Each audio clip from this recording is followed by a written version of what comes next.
Greetings, greetings. This is Soul Inspired, and I am here just to touch base about a few things I had on my mind. So I had a thought on my mind about um, some things that I'm trying to navigate, and I've even seen some of the stuff in my own uh, observation of some people that I love and some things I've seen online as well. So I remember a while back, I saw a post that Queen Afua did about, and I'm paraphrasing, but she was saying there's nothing worse than a bitter or angry healer. Whew, and that hit me. That hit me hard. That hit me hard, right? When she said it. And I've kept that with me as I navigate shifts and changes in life and having those moments of feeling like I haven't done enough or I haven't been seen enough or appreciated enough or I haven't, I've been worked too much throughout life. Um, the feelings of not being appreciated in your community or in the work you've done. Maybe you've given 20 years of doing a certain type of job or work where you've helped hundreds, maybe even thousands of people over the years, just based on the amount of people you had to serve.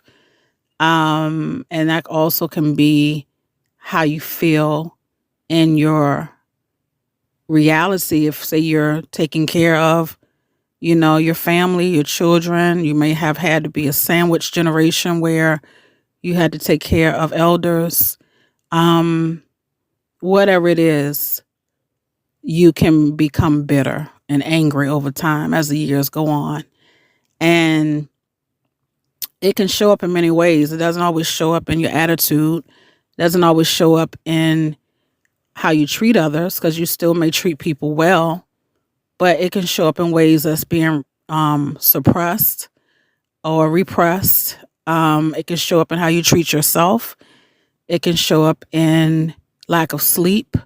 It can show up in hormones. It can show up in giving up on your passion. It can show up in so many ways.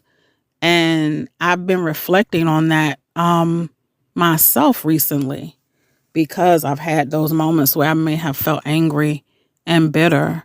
And I'm always on a mission as I become, as I've been in this world for a while now, how to retain my joy and how to maybe even find my joy again. Not just be happy for a moment, which is wonderful too, but to find my joy again. And that statement by Queen Afua really stuck with me. Uh, that part of her saying, like a healer can become chronically bitter or reactive and can lose clarity. They can lose their softness and discernment in their work. That part is real. And when she said there's nothing worse, it was, again, I'm paraphrasing, because, like in real life, exhaustion exists, trauma exists, nervous system overload exists, financial pressures exist, isolation exists. A healer doesn't become bitter out of nowhere. Something has been unheld for too long. And a bitter healer is usually, not a broken healer. They are depleted. They are the depleted healer, unsupported healer, overgiving healer, unrestored healer. Bitterness is not identity. It is unprocessed energy and unmet needs and prolonged overextension. Um, so, in mystical systems, bitterness is not evil energy. It is stagnant fire. So, for instance, Sekhmet could be unbalanced in us. Blocked water flow, emotional grief held too long, overthinking, worrying, um, aura fatigue from constant transmutation without replenishment. And of course, we know that anger is stored in the liver as well. So nothing about this is about your morality. It's more about energetic physics. Um, the true risk of a healer is not feeling anger. It is swallowing it and performing lightness while depleted. Denying personal needs to stay spiritual, never discharging emotional buildup. And this is what creates the long-term distortion. um, it just had me really thinking deeply about, I don't want to become a bitter, angry healer. I know of many people who have, this has happened to. And I also don't want to just be a healer. That's another thing. And a healer doesn't always have to just be someone who's like doing what I'm doing and I actually have a healing service, healing, offer healing. It can become your entire, you know, your career, what you out in the world doing can sometimes become your entire existence. People see you in that way only. And I don't want that to be me. I have to do some shifting around because I don't want my whole existence to be about who I'm helping all of the time. So some of the things I could say for myself, I must stay resourced enough that my emotions stay clean and not compressed. That I find some way to find joy and relaxation in my life. Because anger that moves is healthy boundary energy. Anger that gets stuck equals bitterness. Rest plus support equals emotional clarity. And I'm not trying to be a martyr or trying to save everyone. I did that in my last career of helping the homeless. I did that for many years. People who were experiencing homelessness, people who had families in themselves, veterans who were homeless, who needed housing and needed jobs, people who had mental health and substance abuse issues. I can go on and on. All the type of people I helped, all the way down to people with disabilities, physical disabilities and intellectual disabilities. And all of that takes a toll on you because you're constantly pouring into other people. You're constantly pouring into others. And even at that time, I was trying to be a part of community I was pouring into. I was pouring into other people's dreams. I was pouring into other people's classes, other people's businesses. And I also was trying to build, me and my husband was trying to, do our own thing as well. And I had an ailing mother as well during that time. So I gave out a lot of energy, and I wasn't poured back into. I gave money, I gave time, I gave energy, I gave up my resources, and I really wasn't poured back into. And I don't even consider a check enough to say I was poured back into. That is, no, that money's gone. But in terms of being a angry, bitter healer, a mature healer is not someone who never feels intensity. It is someone who feels everything, processes it quickly, restores themselves consistently, and does not stay in emotional residue. This is mastery, not suppression. So I have to do this for my health. I have to do this for, so that I won't become angry, isolate myself. And the fact that I'm very sensitive to energy, I have to be very careful. And I didn't know I was this sensitive. It really is exposing itself even more and more, of what I just want to put up with. But Yeah, you have to put that nourishment within, so that you don't become bitter. And I'm still working through that. Um,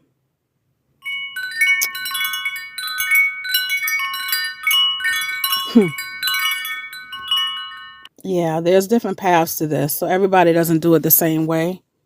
But you do have to have some practical energetic boundary systems set up for yourself.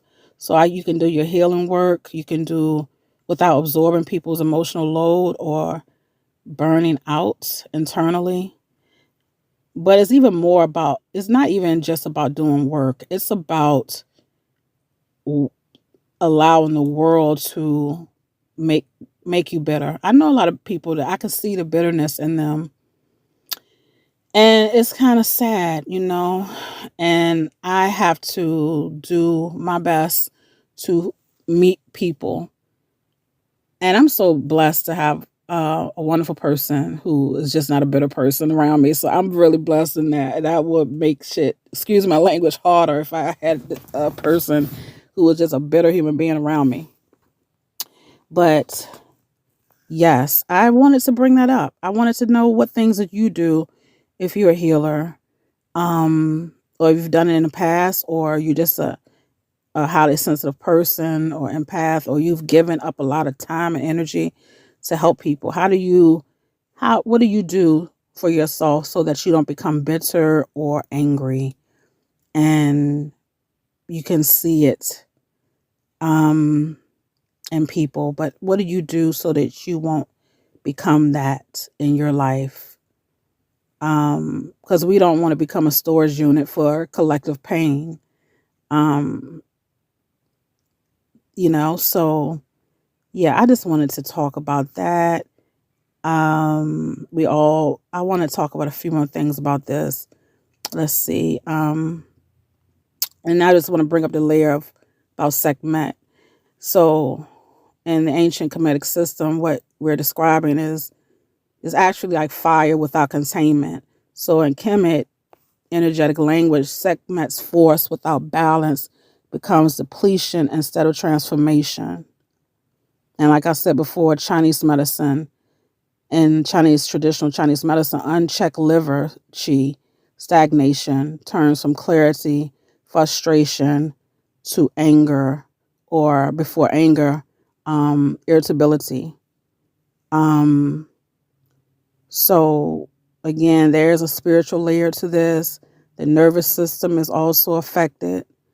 Um, they become angry when they absorb too much without release. They don't feel held enough anywhere themselves.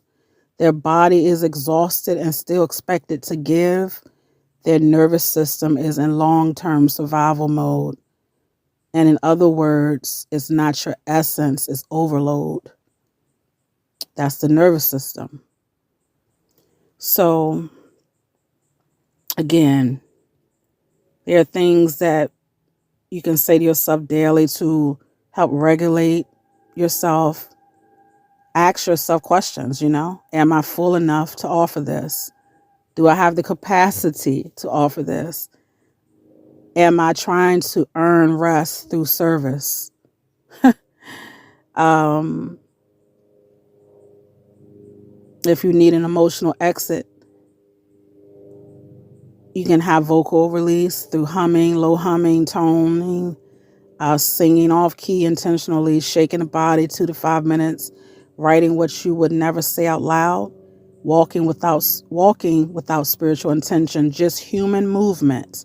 This prevents energetic buildup from turning into resentment. And stop identifying as the container for everyone. You're not meant to hold everything. There is a difference. So protect your sensitivity. You can have an internal boundary. I can witness without absorbing. And the external world can make you bitter. It can make you very bitter. We have to do a lot of stuff to protect ourselves from these things. And it means getting out in nature. Like I'm really about to go start hugging these trees and loving on these trees. And Just trying to recalibrate. I don't necessarily want to be around a lot of folks right now, but that will come as well. That would be nice. So, yeah, I wanted to talk about this. There's nothing sadder than a angry, bitter healer. And again, this is paraphrasing what she said, Queen Afua. And that really did something in my brain to switch. I mean, she does have a part, a chapter in not Heal Thyself, in Sacred Woman about, was a part in the chapter about the bitch, excuse my language, about the angry woman, the angry bitch, the angry woman who's, angry. So she does have the angry woman in there. And I also think she has a book. I think she has a book on angry vagina. I picked up a bunch of her books when she did a tour a few years ago, and I have to look into that book. It's time for me to revisit Queen Afua's amazing books. And she also has a book I want to get called I think it's Impeccable Listener. So it's time for me. I have so many books, but I love having those resources when I need them. So I'm thinking about going ahead and get the Impeccable Listener too. But I do think I have a book on the angry vagina as well. So, but yeah. All my sisters and brothers doing this work, all my sisters and brothers in service and service-led work, and working with the public, working with helping people heal, whether it's, nurses, doctors, whether it's social workers, whether it's case managers, whether it's any type of, that type of work where you constantly serve. We don't want to become bitter and angry. So yeah, I wanted to talk about this shortly. I hope you enjoyed it. This is this is Soul Inspired. I'm just going to keep it like that. This is Soul Inspired. And I wanted to talk about the angry healer, bitter, angry healer, and how we going to avoid this. And laughter, bringing in more laughter and joy. Yes. And again, that liver is connected to anger. And we have to also do our chakra work, our Reiki work, our inner work, and not, allow outside to dictate our inner self, which is not always easy. Yeah, we have to do that. So much blessings and love to you all, beloveds. I hope you enjoyed this. This is on about almost 20 minutes, so I had a few things to say. And I wanted to say Ankh Ujasaneb to you. Much blessings and blessings to you. Be very careful what you listen to, who you listen to, the words you say to yourself, and whisper, as you said, whisper in the mirror to yourself what you want so it can go through the logical mind into the subconscious mind. So that's beautiful. And get back your segment fire. Yeah, work on that energy. Ashe, dua enter, dua segment, dua shepshu, dua to the ancestors. And we honor the goddesses and the gods. We honor them within ourselves. And we ask for continued guidance on this path. Dua, peace and blessings to you all.